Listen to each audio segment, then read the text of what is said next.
मेरे 3 बच्चे थे।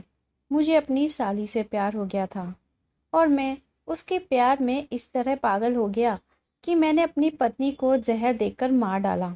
पत्नी के जाने के बाद खूब मगरमच्छ के आंसू बहाए। फिर अगले दिन मुझे याद आया कि मैंने तो अपनी सारी जायदाद अपनी पत्नी के नाम कर दी थी। मैं चुपके से रात के अंधेरे में कब्रिस्तान गया, अपनी पत्नी के अंगूठे के निशान जायदाद के पेपर्स पर लेने के लिए।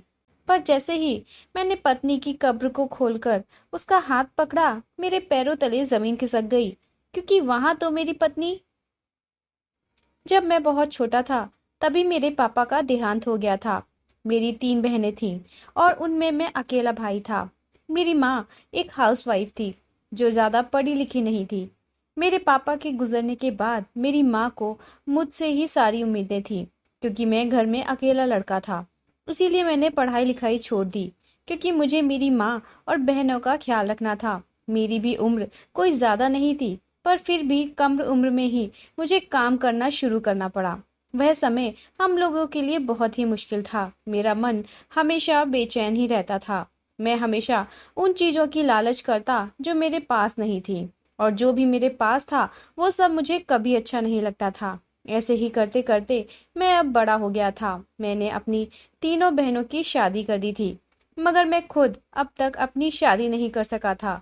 मैं 35 साल का हो गया था तो मेरी माँ मेरी शादी के लिए जिद करने लगी। कहने लगी, तुम शादी कर लो ताकि मेरे मरने के बाद कोई तो हो तुम्हारे पास, वरना अकेले कैसे रहोगे। और अब मैं भी बूढ़ी हो गई हूँ, मुझसे अब घर के काम नहीं होते।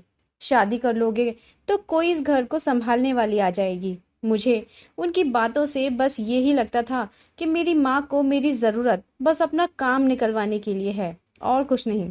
वो हमेशा मुझ पर अपने फैसले थोपती रहती हैं। मैं हैंडसम तो था, मगर गरीबी और मजबूरी ने मुझसे मेरी खूबसूरती छीन ली थी।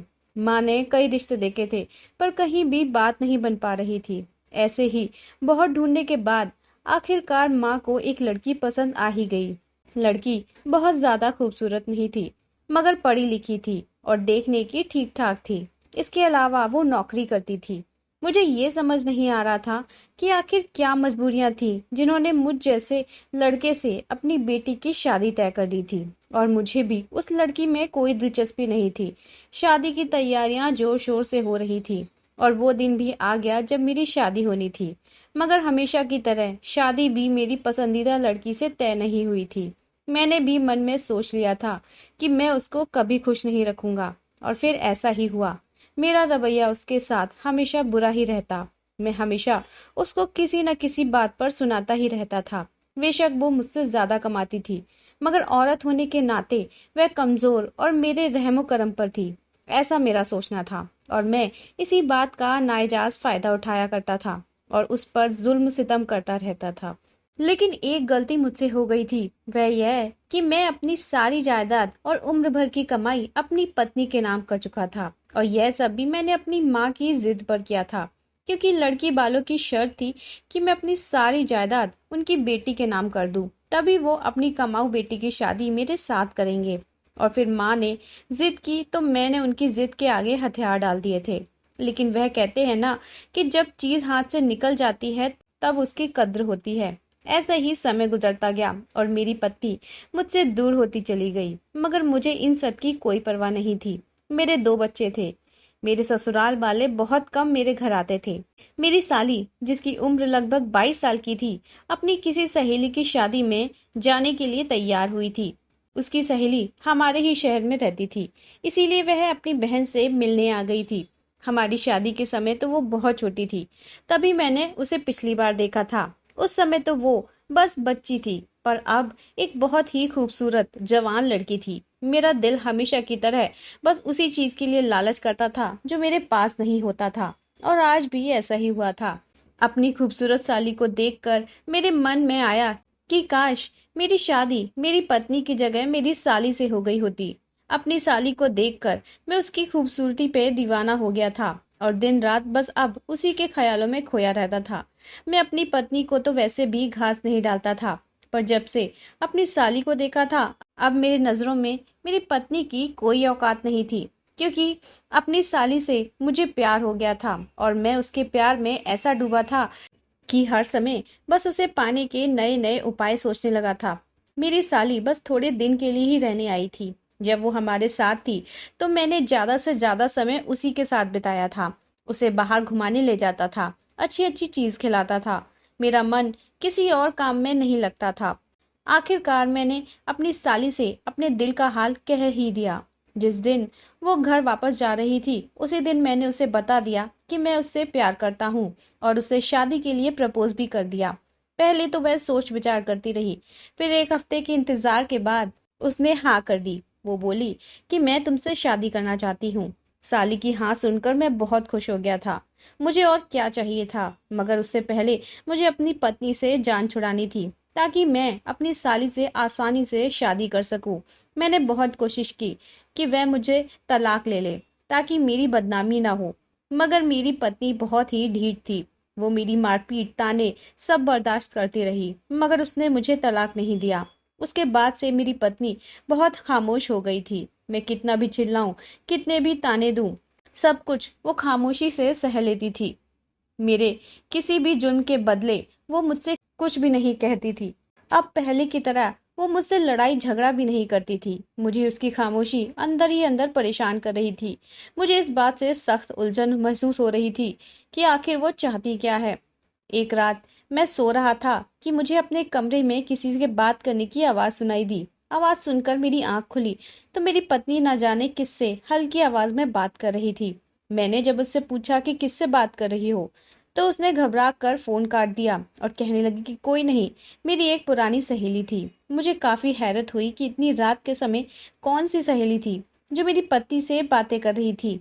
मैं अपनी पत्नी को भले ही पसंद नहीं करता था, पर एक बात मैं उसके बारे में जानता था कि वो बहुत ही शरीफ औरत है और पत्नी धर्म बहुत ही ईमानदारी से निभाती है। इसीलिए मैंने भी इस बात पर ज्यादा ध्यान नहीं दिया और सो गया। लेकिन मैं कुछ दिनों से देख रहा था कि ये रोज का ही हो गया था। मेरी पत्नी कभी छत पर जाकर तो कभी किचन में किसी से छुप छुप के बातें किया करती थी। मुझे अपनी पत्नी पर अब बहुत गुस्सा आने लगा था, क्योंकि मेरी पत्नी फोन पर बातें करने के बाद बहुत ही रिलैक्स हो जाती थी और खुशी खुशी रहने लगती थी। मैं कुछ कह भी देता तो वो मुस्कुराकर मेरी बात को मजाक में उड़ा देती थी। एक दिन मैं अपने काम पर गया हुआ था, मगर मैं एक फाइल घर पर ही भूल गया था। जब वो लेने मैं वापस घर आया तो सामने का मंजर देखकर मेरे पैरों तले जमीन खिसक गई। सामने मेरी पत्नी और मेरी साली दोनों हंस हंस के बातें कर रही थी। मेरी साली मेरी पत्नी के साथ बहुत ही खुश नजर आ रही थी, मगर जैसे ही उन दोनों ने मुझे अपने सामने देखा तो दोनों के चेहरे का रंग ही उड़ गया, जैसे उनकी कोई चोरी पकड़ी गई हो। मैं अपनी साली को घर पर देखकर बहुत हैरान था। आखिर मेरी साली यहाँ क्या कर रही है, और ना ही मेरी बीवी या साली ने ही ये बताया कि वो यहाँ आने वाली है। मैं अपने कमरे में चला गया और मेरी पत्नी किचन में चली गई। मेरी साली मेरे पीछे ही मेरे कमरे में आ गई और मुझसे कहने लगी, कैसा लगा सरप्राइज? चौंक गए ना मुझे यहाँ देखकर? मैंने सोचा था कि जब आप ऑफिस से वापस आओगे तो आपको सरप्राइज दूंगी, पर आपने टाइम से पहले आकर मुझे ही सरप्राइज दे दिया। अपनी साली की बात सुनकर मेरा मन बहुत खुश हो गया था। मैंने उससे कहा कि तुम्हारे बिना यहाँ बिल्कुल भी अच्छा नहीं लगता था। अच्छा हुआ तुम आ गई। इतनी देर में मेरी पत्नी ने मेरी साली को आवाज लगा दी तो वो तुरंत उठकर जाने लगी और कहने लगी कि दीदी को शक ना हो जाए, इसीलिए मैं दीदी के पास जा रही हूँ। अब आप जल्दी से कुछ करें, मुझे आपके बिना अब रहा नहीं जाता। मैं तो उसके करार पर ही निहाल हो गया था। मुझे समझ नहीं आ रहा था कि मैं क्या करूं। मैं बस खुशी से झूम रहा था, क्योंकि जिंदगी में पहली बार मुझे मेरी पसंद का कुछ मिल रहा था। पूरी जिंदगी मैंने अपनी ख्वाहिशों को दबा कर रखा था। जब मेरी साली कमरे से गई तो मैं भी काम पर निकल गया। रास्ते में जाते हुए मुझे एक जगह कीड़े मकोड़े मारने वाली जहरीली दवा बिकती हुई नजर आई। उसे देखकर मेरे दिमाग में एक बहुत ही खतरनाक चाल सूझी, जो बात मेरे दिमाग में चल रही थी। पहले तो वो सोचते हुए मुझे डर लगा, पर मेरे ऊपर मेरी साली को पाने की चाहत इस कदर सवार थी कि मैं उसके अलावा और कुछ नहीं सोच पा रहा था। इसीलिए मैंने वो चूहे मारने वाली जहरीली दवा खरीद ली। जब शाम को घर गया तो अपनी पत्नी को बच्चों के साथ हंसते हुए देखकर मेरे दिल में टीस उठने लगी। मुझे उससे नफरत होने लगी कि मेरी जिंदगी में आग लगाकर खुद कैसे इतना खुश रह सकती है। मैंने अपनी साली को इशारे से अपने कमरे में बुलाया। मैं कमरे में गया, मगर मेरी साली अभी तक नहीं आई थी। आधे घंटे इंतजार के बाद जब वो मेरे कमरे में आई तो वह मुझ पर गुस्सा होने लगी। वो बोली कि आप इस तरह बार बार मुझे कमरे में मत बुलाया करो, वरना दीदी को शक हो जाएगा। मैंने उसकी बात सुनी और उससे कहा कि मैंने तुम्हें अभी किसी बहुत ही जरूरी काम से बुलाया है। मेरी साली हैरान नजरों से मेरी तरफ देखने लगी और बोली कि बताओ क्या काम है। वो बार बार दरवाजे की तरफ देख रही थी कि उसकी दीदी ना आ जाए। मैंने अपनी जेब से वो दवा निकाली और उसके हाथों में रख दी। उस जहरीली दवा को देखकर तो मेरी साली की सांस ही अटक गई थी।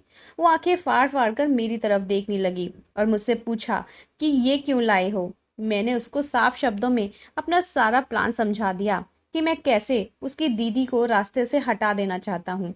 उसके बाद मैंने उससे कहा कि फिर हम दोनों शादी कर लेंगे। मेरी साली भी मेरी ही तरह डर गई थी, मगर जब मैंने उसको हौसला दिया और उसे समझाया कि यही एक रास्ता है जिससे हम एक दूसरे को पा सकते हैं, तो मेरी साली कहने लगी कि अगर किसी को खबर हो गई तो क्या होगा। मैंने उसको समझाया कि इस दवा को हम खाने में मिलाकर तुम्हारी दीदी को खिला देंगे और लोगों को लगेगा कि उसको फूड पॉइजनिंग हो गई है, जिसकी वजह से उसकी मौत हुई है। किसी को खबर तक नहीं होगी। पहले तो वो डर गई थी, पर सारा प्लान सुनने के बाद और मेरे समझाने के बाद वो मेरे प्लान में मेरे साथ शामिल हो गई। जब इंसान गुनाह करता है तो वह यह सब भूल जाता है कि ऊपर वाला सब पर नजर रखता है। उसकी नजरों से कोई नहीं बच सकता। मैंने अपनी साली को सब समझा दिया था कि आज की रात को हम ये काम करने वाले हैं और कैसे करेंगे। वो भी पूरी तरह से तैयार थी। हम दोनों ही बेसब्री से उस पल का इंतजार कर रहे थे जब हमारी शादी हो जाएगी और हम एक हो जाएंगे। रात के समय मैंने कहा कि चलो आज हम लोग बाहर से खाना खाकर आते हैं। मेरी पत्नी तो थकावट का कहकर टाल गई, मगर मेरी साली की जिद पर वो मान गई थी। जब मेरी पत्नी बाहर जाने के लिए मान गई तो मैं बहुत खुश हुआ कि अब कोई रुकावट नहीं आएगी। हम लोग तैयार होकर बाहर घूमने के लिए निकल गए। रास्ते में एक जगह से मैंने बर्गर खरीदा और खरीद कर अपनी गाड़ी में ही आ गए। हम लोगों ने गाड़ी में ही बैठकर बर्गर खाया। मैंने पहले से ही अपनी पत्नी के बर्गर में वो चूहे मारने वाली दवा मिला दी थी। हम लोगों ने अपना बर्गर खत्म कर लिया, पर मेरी पत्नी ने तो बिल्कुल चखा भी नहीं था। मैंने अपनी पत्नी से कहा कि तुम भी तो बर्गर खा लो, तुमने तो बिल्कुल टेस्ट भी नहीं किया है। इस पर मेरी पत्नी बोली कि बिल्कुल मन नहीं कर रहा है खाने का। मैं ये सुनकर डर गया कि अब इसे बर्गर कैसे खिलाऊं। मैंने अपनी साली की तरफ इशारा किया। मेरा इशारा समझकर उसने अपनी दीदी से कहा कि अरे दीदी, देखो जीजाजी कितने प्यार से हमें बाहर घुमाने लाए हैं, हमें बर्गर खिलाया और आप हो कि खा ही नहीं रही। वैसे मैं बता दूं कि ये बर्गर बहुत टेस्टी है, मजा आ गया खाकर। एक बार खाकर तो देखो, अच्छा लगेगा आपको भी। अगर पसंद ना आए तो पूरा मत खाना, पर थोड़ा तो खा लो। वो इतने प्यार से कह रहे हैं तो उनका मन रखने के लिए खा लो। मेरी साली की बात सुनकर मेरी पत्नी ने बर्गर खाना शुरू किया। उसे खाता देखकर मेरी जान में जान आ गई। मैंने गाड़ी घर के रास्ते की तरफ बढ़ा दी। मेरी पत्नी ने कहा कि बर्गर सच में बहुत टेस्टी है। रास्ते भर वो बर्गर के मजे ले लेकर खा रही थी, मगर जब हम घर पहुंचे तब तक मेरी पत्नी बेहोश हो चुकी थी। थोड़ी देर में गाड़ी में ही रुक गया ताकि दवा का असर अच्छे से हो जाए। जब मुझे लगा कि मेरा प्लान कामयाब हो गया है तो मैंने अपनी पत्नी को उठाकर घर के अंदर ले गया और फिर मैं चीख मार मार कर रोने लगा, जिससे कि किसी को भी मुझ पर शक न हो। मेरे बच्चे और मेरी माँ भी मेरी पत्नी के मरने पर रो रहे थे और मेरी साली भी अपनी बहन के मरने पर मगरमच्छ के आंसू बहा रही थी। जब मेरी पत्नी को दफनाने का समय आया तो मेरी साली ने कहा कि मैं अकेले ही अपनी बहन को नहलाऊंगी और तैयार करूंगी। उसकी इस हरकत पर सब लोग उसको अजीब नजरों से देखने लगे। जब मैंने अपनी साली से पूछा कि तुम ऐसा क्यों कह रही हो, मेरी साली ने मुझे समझाया कि मैं ऐसा इसलिए कर रही हूँ क्योंकि दीदी का नीला शरीर कोई देख ना पाए, वरना लोगों को शक हो जाएगा कि उसका खून हुआ है किसी जहर से। मुझे अपनी साली की समझदारी पर बहुत फक्र हुआ। मैं मन ही मन बहुत खुश भी था कि अब वो दिन दूर नहीं जब हम लोग एक हो जाएंगे। ये सब क्रियाक्रम का काम खत्म होते ही मैं अपनी साली से शादी कर लूंगा। जब मेरी पत्नी को दफनाने के लिए मैं भी चलने लगा तो मुझे हैरत का एक और झटका लगा कि सब लोगों ने मुझे मेरी पत्नी के साथ जाने से मना कर दिया और कहने लगे तुम यहीं रुको, तुम अपनी पत्नी को दफनाने के लिए नहीं जा सकते। मैंने जब वजह पूछी तो सब कहने लगे कि तुम बहुत ही कमजोर दिल के हो और उससे कब्र में उतरता नहीं देख पाओगे। मेरी तो जैसे 10 की 10 उंगलियां घी में थी।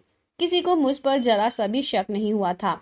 अब तो मैंने सोच लिया था कि पत्नी की 13वीं होते ही माँ से कहकर साली से शादी कर लूंगा। मैं अंदर ही अंदर बहुत खुश हो रहा था, लेकिन जब भी बच्चों को रोता देखता तो दिल में टीस उठती थी।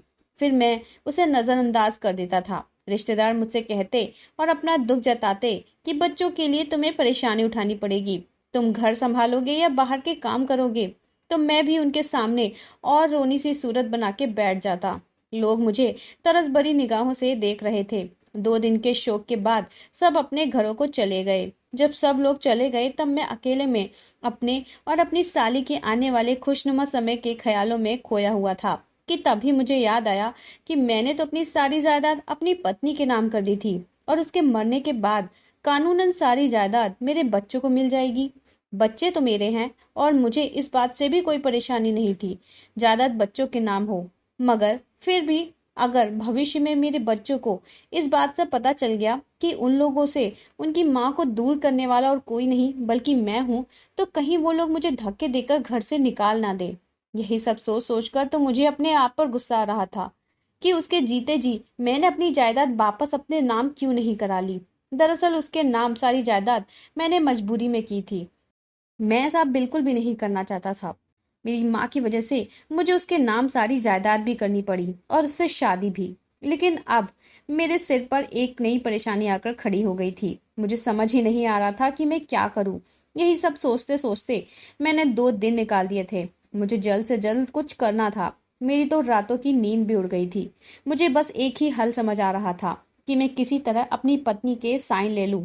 इसलिए मैं चुपके से पेपर्स पर पत्नी के अंगूठे के निशान लेने कब्रिस्तान गया। मैंने एक बड़ी सी चादर ओढ़ रखी थी ताकि कोई मुझे पहचान ना पाए। मेरी खुशकिस्मती थी कि उस समय कब्रिस्तान में कोई नहीं था, वरना किसी को मुझ पर शक हो सकता था। मैं जल्दी से जल्दी अपना काम खत्म करना चाहता था। जैसे ही मैंने कब्र खोदकर पत्नी का हाथ पकड़ा तो मेरे पैरों तले जमीन खिसक गई, क्योंकि वो मेरी पत्नी का हाथ नहीं था। वो तो बहुत ही खौफनाक था। मैंने जैसे ही कफन हटाया तो मेरे रोंगटे खड़े हो गए, क्योंकि वहां बस एक कंकाल था, इसके अलावा कुछ भी नहीं। मैं डर के मारे थर थर कांप रहा था। मैंने जल्दी से कब्र को बंद कर दिया। मेरा पूरा शरीर पसीने में भीग चुका था। मेरे तो होश ही उड़ गए थे। मैंने ऐसा मंजर पहली बार अपने सामने देखा था और मेरा पूरा चेहरा पसीने से भीगा हुआ था। मैं डर के मारे जल्दी से तेज कदम बढ़ाते हुए घर वापस आ गया। मेरे हाथ से जायदाद के पेपर वहीं गिर गए थे, मगर मुझे कुछ भी होश नहीं था। मैं जल्दी से घर पहुंचा तो मेरी साली न जाने किस से फोन पर बातें कर रही थी। मुझे देखकर उसने अचानक फोन बंद कर दिया। वो घबराई हुई लग रही थी। मैं उसके पास गया, उससे पूछा कि क्या हुआ है, तो वो कहने लगी कि कुछ नहीं, बस मुझे डर लग रहा था। ऐसा लग रहा था जैसे मैंने दीदी की आवाज सुनी हो। आप नहीं थे घर पर तो मैंने पापा को फोन कर लिया। मैंने उसे समझाया कि डरो नहीं, ये तुम्हारा वहम होगा, तुम्हारी दीदी कैसे हो सकती है। जब वो थोड़ा रिलैक्स हुई तो मैं भी अपने कमरे में चला गया, मगर मेरे दिमाग में बस वही सब चल रहा था कि आखिर वो हाथ किसका था, क्योंकि वो हाथ मेरी पत्नी का तो बिल्कुल नहीं था। उस कंकाल को देखकर मैं इतना घबरा गया था कि मुझे ये भी याद नहीं रहा कि मैं पेपर्स कहाँ गिरा कर आ गया हूँ। मैं अगली सुबह जल्दी उठा और कब्रिस्तान के रास्ते पे निकल गया, ये सोचकर कि शायद पेपर्स मुझे कहीं पड़े हुए मिल जाएं।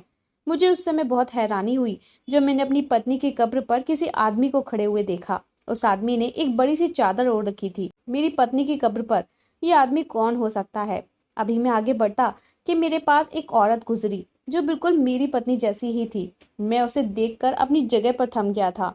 मैंने चौंक कर देखा तो फिर वहां कोई नहीं था। यह मुझे अपना वहम लगा, इसीलिए मैंने इसे नजरअंदाज कर दिया। लेकिन तभी मैंने देखा कि मेरी पत्नी की कब्र के पास अब 3-4 आदमी और आ गए हैं। कौन है ये लोग और मेरी पत्नी उन्हें कैसे जानती थी, यही सब सवाल मेरे मन में उठ रहे थे। अब मैं वापस घर आ गया। मुझे परेशान देखकर मेरी साली मेरे पास आई और पूछने लगी, क्या हुआ है, आप परेशान क्यों हो।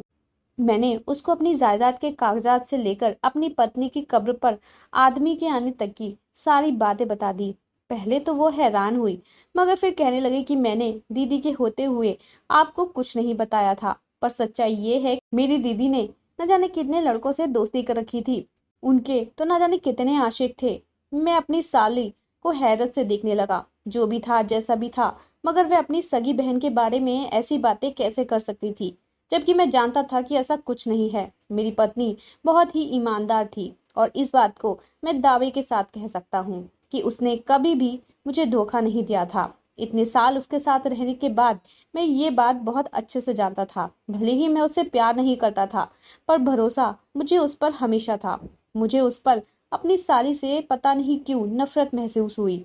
इंसान खुद जितनी मर्जी गलतियां और पाप कर ले, मगर दूसरों की गलतियां बहुत जल्दी दिखाई देने लगती हैं।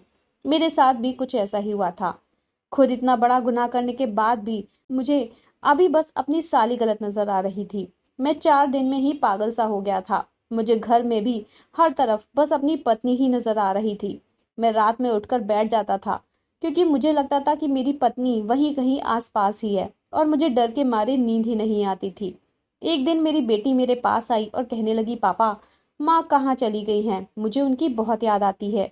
मौसी तो हमें ठीक से नाश्ता भी नहीं कराती है और मुझसे घर के सारे काम करवाती हैं। अपनी बेटी के मुंह से ये बात सुनकर मुझे बहुत गुस्सा आया। मैंने अपनी साली को आवाज दी।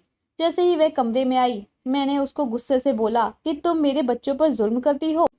तो वो कहने लगी कि जैसे मुझसे तुम्हारी पत्नी बर्दाश्त नहीं होती थी, वैसे ही तुम्हारे बच्चे कैसे बर्दाश्त हो सकते हैं। मैं तो अपनी साली की बात सुनकर हैरान रह गया था। जिससे मैं प्यार करता था, मैंने जिसको पाने के लिए अपनी पत्नी को रास्ते से हटा दिया था, वह लड़की मेरे बच्चों को भी बर्दाश्त नहीं कर रही थी। मेरी आंखों के सामने मेरी पत्नी का चेहरा घूम गया कि कैसे मेरी पत्नी बच्चों की खातिर रात रात भर जागती रहती थी और सुबह उठती ही मेरे सारे काम करती थी। मेरी साली कहने लगी, अब तो मेरे पापा से मेरा हाथ मांग लो। मैंने बनावटी सी मुस्कुराहट के साथ कहा, बहुत जल्द। लेकिन मैं दिल से मुस्कुरा ना सका। मुझे खुद पर आश्चर्य हो रहा था कि मैं तो अपनी साली से प्यार का दावा करता था, मगर अब मुझे क्या हो गया था। धीरे धीरे समय गुजरता गया और घर का माहौल खराब होता चला जा रहा था। मुझे हर जगह मेरी पत्नी नजर आना शुरू हो गई थी। मुझे बहुत अजीब लगता था। अब तो हर समय मेरे सर में दर्द रहने लगा था। मुझे ऐसा महसूस होता था जैसे मेरी पत्नी मेरे आसपास घूम रही है। ऊपर से मेरी साली का रवैया दिन पर दिन बदलता जा रहा था। एक रात मुझे अपने कमरे में अजीब सी हलचल महसूस हो रही थी, मगर मैंने नजरअंदाज किया और बाहर चला आया किचन से पानी पीने के लिए, क्योंकि मुझे बहुत जोर से प्यास लगी थी। जब मैंने पानी पिया तो ऐसा महसूस हुआ जैसे किचन के दरवाजे पर कोई खड़ा है। मैंने जैसे ही मुड़कर देखा, मुझे वहां एक साया सा महसूस हुआ। मैं जल्दी से किचन के दरवाजे पर गया, पर वहां पर कुछ भी नहीं था। अब मुझे घर में बहुत डर लगने लगा था, इसीलिए मैं सीधा अपनी माँ के कमरे में चला गया। माँ की गोद में सर रखकर लेट कर रोने लगा। मेरी माँ मुझे देखकर परेशान हो गई और कहने लगी कि क्या हुआ, रो क्यों रहे हो? उनकी परेशानी देखकर मैं माँ को तसल्ली देने लगा और झूठ बोल दिया कि मुझे अपनी पत्नी की याद आ रही है, जबकि सच तो ये था कि मुझे अपने कमरे में अकेले लेटने में भी डर लग रहा था। जब मेरी पत्नी की तिरवी हो गई तो रिश्तेदारों ने रट लगा दी कि दूसरी शादी कर लो। दूसरी शादी तो मैं भी करना चाहता था, मगर मैं बहाने बनाने लगा ताकि इन लोगों को ये न लगे कि मैं शादी की जल्दी में हूँ। मगर 1 महीने के बाद मेरी माँ भी मुझसे कहने लगी कि अब शादी कर लो। बच्चों को संभालना मेरे बस की बात नहीं है। मैं इस उम्र में ज्यादा काम नहीं कर पाती हूँ। मैंने माँ के सामने नाटक किया कि माँ, बच्चों के लिए सौतेली माँ कैसे ले आऊं। इस पर माँ ने कहा कि तो क्या किया जाए, अगर शादी नहीं करोगे तो कैसे काम चलेगा। फिर मैंने कुछ सोचने का नाटक किया और कहा कि माँ, काश ऐसा हो जाए कि कोई बच्चों की माँ जैसी ही मिल जाए। माँ भी सोचने लगी। मैंने कहा, माँ, मुझे किसी गैर लड़की पर भरोसा नहीं, मेरी साली के लिए शादी की बात करो। तो माँ हैरान होकर मुझे देखने लगी। मैंने माँ से कहा कि माँ, एक वही है जो बच्चों को अच्छे से ख्याल रख सकती है। मेरी माँ पहले तो सोचती रही, फिर बोले कि पता नहीं कि वो लोग मानेंगे भी या नहीं। तुम दोनों की उम्र में बहुत फर्क है। मैंने अपनी माँ से कहा कि माँ, मुझे लगता है कि मेरी साली मान जाएगी, क्योंकि उसमें मैंने अपनी पत्नी की झलक देखी है। वह बच्चों से बहुत प्यार करती है। वो बच्चों को जितना प्यार दे सकती है उतना और कोई नहीं दे सकता। और शादी तो मैं बच्चों के लिए ही करूंगा ना। फिर क्या फायदा अगर किसी और से शादी भी कर लूं और वो बच्चों को भी ना देखे, उन्हें प्यार ना करे। मेरी माँ मेरी बात सुनकर मान गई और अगले ही दिन मेरी साली का रिश्ता लेकर उसके घर चली गई। अब मुझे माँ के आने का बेसब्री से इंतजार था। वैसे भी जब से साली वापस अपने घर गई थी मुझे उसकी बहुत याद आ रही थी। मैंने माँ को तो राजी करके अपनी साली के घर भेज दिया था रिश्ता लेके, पर मुझे अपने ससुर को लेकर बहुत टेंशन हो रही थी। पता नहीं मेरी साली और मेरी माँ मेरे ससुर को मना पाएंगे भी या नहीं। मगर मुझे ज्यादा इंतजार नहीं करना पड़ा। माँ जल्दी ही घर लौट आई, मगर वो बहुत ही चुप चुप सी थी और मुझे अजीब नजरों से घूर रही थी। मुझे शक हुआ तो मैंने माँ से पूछा कि सब ठीक तो है, आप इतना चुप क्यों हो। माँ ने कहा कि ऐसी बात नहीं है कि मैं उदास हूँ, बल्कि मैं तो खुश हूँ कि बच्चों को उनकी माँ मिल जाएगी। ये सुनकर तो मेरी खुशी का ठिकाना ही नहीं था। इसी तरह हमारे घर में शादी की तैयारियां जोर शोर से चलने लगी। मैं खुशी खुशी हर काम में हिस्सा ले रहा था। मगर उस दिन के बाद से मेरी माँ का रवैया काफी बदला बदला सा था। मगर मैं जैसे हर चीज को भुला बैठा था। फिर वो दिन भी आ गया जब हमारी शादी होने वाली थी। मेरी बेसब्री अब जवाब दे रही थी। आखिरकार मेरी पसंद मुझे मिलने जा रही थी। शादी के कुछ देर पहले एक औरत मेरे पास आई और एक कमरे की तरफ इशारा करने लगी। साथ ही मुझे एक चिट्ठी पकड़ाकर चली गई। मैंने जब चिट्ठी खोली तो उसमें लिखा था कि मैं तुम्हारे कमरे में इंतजार कर रही हूँ। मैं शादी से पहले तुमसे कुछ बात करना चाहती हूँ। जल्दी आओ, इससे पहले कि शादी के लिए बुलावा आ जाए। मुझे थोड़ी हैरानी हुई कि ऐसा क्या हो गया कि मेरी साली ने इस तरह मुझे बुलाया है। मैं उस औरत के बताए कमरे की तरफ चला गया। कमरे का दरवाजा खोलते ही मेरे सामने मेरी साली शादी के जोड़े में खड़ी हुई थी। उसने अपने चेहरे पर घूंघट कर रखा था। मैं मुस्कुराकर उसके पास गया। अपनी होने वाली पत्नी से बोला कि क्या हुआ, अब क्या मेरा इंतजार भी नहीं कर सकती थी। वो ना मैं अपना सिर हिलाने लगी। मुझे हैरानी हुई कि मेरी साली कुछ बोल क्यों नहीं रही है। मैंने उससे कहा कि अच्छा चलो, जल्दी से बताओ क्या कहना था। तब उसने अपना घूंघट उठा दिया। अपनी होने वाली बीबी का चेहरा देखकर तो जैसे किसी ने मेरे शरीर से मेरी आत्मा ही निकाल दी हो। मैं डर के मारे बुरी तरह कांप रहा था। सामने खड़ी लड़की को देखकर मुझे ऐसे लग रहा था जैसे मैं अब दूसरी सांस नहीं ले पाऊंगा, क्योंकि वह कोई और नहीं बल्कि मेरी पत्नी थी। मैं आंखें फाड़े अपनी पत्नी को देख रहा था। मुझे अपनी आंखों पर विश्वास नहीं हो रहा था। मेरी पत्नी कहने लगी कि क्या हुआ, क्या बहुत तेज झटका लगा, क्या सोच रहे हो, यही ना कि तुमने तो मुझे मार दिया था, फिर मैं यहाँ कैसे आई। अपनी पत्नी की बात सुनकर मैं बौखला गया और कहने लगा कि तुम तो मर चुकी हो। ये तुम नहीं हो, जरूर मुझे तुम्हारा भ्रम हो रहा है। तुम बार बार मुझे तंग करने क्यों चली आती हो, मेरा पीछा क्यों नहीं छोड़ देती। मेरी पत्नी कहने लगी कि ठीक है, मैं तुम्हारा पीछा छोड़ दूंगी, बस मुझे इतना बता दो कि तुमने मुझे क्यों मारा। मैंने लंबी सांस ली। मेरा दिल बहुत जोर से धड़कने लगा था। मैंने उसे कहा कि बचपन से लेकर अब तक मेरी पसंद से कुछ भी नहीं हुआ है। मुझे अपनी हर ख्वाहिश दबानी पड़ती थी। तुम्हें भी मेरी माँ ने जबरदस्ती मेरे सर पर मर दिया था। मैं तुमसे शादी नहीं करना चाहता था। मैं तुमसे हमेशा से नफरत करता था। मेरे दिल में तुम्हारे लिए कोई जगह नहीं बन सकी और मैं तुम्हारे साथ और ज्यादा नहीं रह सकता था। मैंने तुम पर बहुत जुल्म किए ताकि तुम मेरी जिंदगी से खुद चली जाओ। मैंने सबसे बड़ी गलती तो ये कर दी कि माँ की जिद पर मैंने तुम्हारे नाम सारी जायदाद कर दी थी। अगर तुम खुद तलाक ले लेती तो सारी जायदाद मेरे पास आ जाती, मगर ना तो तुमने तलाक दिया और ना ही मेरी जायदाद।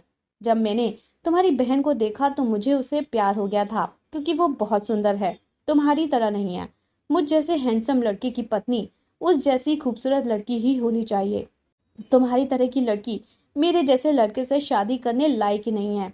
मैंने तुम्हारी बहन से शादी करने का फैसला किया, वो भी मुझसे प्यार करती है। तभी मैंने तुम्हें रास्ते से हटाने की साजिश की, जिसमें तुम्हारी बहन ने मेरा पूरा साथ दिया और फिर हम दोनों ने मिलकर तुम्हें अपने रास्ते से हटा दिया। अब भगवान के लिए मेरी जान छोड़ दो, मुझे बख्श दो। मैं अपनी जिंदगी सुकून से और अपनी मर्जी से जीना चाहता हूँ। मेरा इतना कहना था कि तभी दरवाजा खुलने की आवाज पर मैंने पीछे मुड़कर देखा तो वहां पुलिस मेरी माँ और मेरी साली के साथ खड़ी हुई थी। पुलिस को सामने देखकर तो मैं एकदम चौंक गया। मेरी पत्नी वहां पर खड़ी मुस्कुरा रही थी। मेरी साली वहां से चलकर मेरे पास आई और हंसते हुए कहने लगी कि तुम्हें क्या लगा था कि मैं अपनी सगी बहन को, जिसने मुझे माँ बनकर पाल पोस कर बड़ा किया, उसे मारकर तुम्हारे साथ शादी कर लूंगी। ऐसा तुमने सोच भी कैसे लिया। जिस दिन तुमने मुझसे शादी करने को बोला था उसी दिन मैंने दीदी को सब कुछ सच सच बता दिया था। दीदी ने तो मुझे ये सब नाटक करने के लिए कहा था ताकि वह तुम्हारी असलियत जान सके, मगर तुमने क्या किया, उन्हें मारने की कोशिश की। वो तो शुक्र था कि तुमने मुझे साजिश के बारे में पहले ही बता दिया था और मैंने दीदी को सावधान कर दिया था। जिस समय तुम दीदी के लिए बर्गर लेने के लिए गए थे उसी समय मैं भी तुम्हारे पीछे दूसरी तरफ से बर्गर ले आई थी और दीदी ने जो बर्गर खाया था वो मेरा दिया हुआ बर्गर था, वरना तुमने तो सारी प्लानिंग बहुत अच्छे से की थी मेरी दीदी को मारने की। तुम्हारी नज़र में दीदी मर गई थी, पर वो घर में ही छुप छुप कर रहती थी ताकि बार बार वो तुम्हें डराने के लिए तुम्हारे सामने साया बनकर आती रहे और तुम डर कर खुद ही अपनी पोल खोल दो। पर तुम तो बहुत ही ढीठ निकले, तुम पर किसी चीज का असर ही नहीं हुआ। मैं अपनी साली की बातें सुनकर हैरान रह गया। मुझे लग रहा था कि मैं बहुत शातिर हूँ कि मैंने इतनी अच्छी चाल चली, मगर मैं इस बात से अनजान था कि मेरे साथ इतना बड़ा खेल खेला जा रहा था। मैंने चेहरे पर आए पसीने को साफ किया और घबराई हुई नजरों से पहले अपनी पत्नी फिर पुलिस इंस्पेक्टर की तरफ देखा, जिसने आगे बढ़कर मुझे हथकड़ी लगा दी थी। मुझे जेल भेज दिया गया। मेरी पत्नी ने मुझे घर आने से मना कर दिया था और मुझे घर से बेदखल कर दिया था। मुझे सिर्फ 16 महीने की सजा हुई क्योंकि मेरी पत्नी सही सलामत सबके सामने खड़ी थी, इसीलिए मेरी सजा बच गई थी, नहीं तो मुझे उम्र कैद की सजा होनी थी। अपनी सजा काटकर जब मैं घर आया तो मेरी पत्नी ने मेरे लिए दरवाजा नहीं खोला था। उसने मुझसे साफ साफ कह दिया था कि अब तुम्हारा और मेरा कोई रिश्ता नहीं, मैं अकेले रहकर पूरी जिंदगी काट लूंगी, पर तुम जैसे आदमी का साथ बिल्कुल भी बर्दाश्त नहीं करूंगी। मैं जानता हूँ कि जो काम मैंने किया था उसकी कोई माफी नहीं थी, लेकिन फिर भी मैं रोज अपने घर जाता हूँ और हर बार दरवाजे पर जाकर अपने किए की माफी मांगता हूँ। हर रोज मेरी पत्नी मुझे ऐसे ही लौटा देती है। मेरी माँ, मेरी पत्नी और मेरे बच्चे अब उस घर में रह रहे हैं और मैं दर दर की ठोकरें खा रहा हूँ। मैं समझ चुका हूँ कि हीरे को ठुकराकर मैंने कोयले को पाने की कोशिश की थी और कोयले की कालिख अब मेरी किस्मत पर चढ़ चुकी है। दोस्तों, आपकी क्या राय है? क्या कभी मुझे मेरी पत्नी से माफी मिलेगी? अपना जवाब हमें कमेंट बॉक्स में लिखकर जरूर बताएं। कहानी पसंद आई हो तो इसे लाइक और शेयर करें। कहानी पसंद आई हो तो इसे लाइक और शेयर करें और चैनल को सब्सक्राइब करना बिल्कुल भी ना भूलें। फिर मिलेंगे एक नई कहानी के साथ, तब तक के लिए बाय बाय।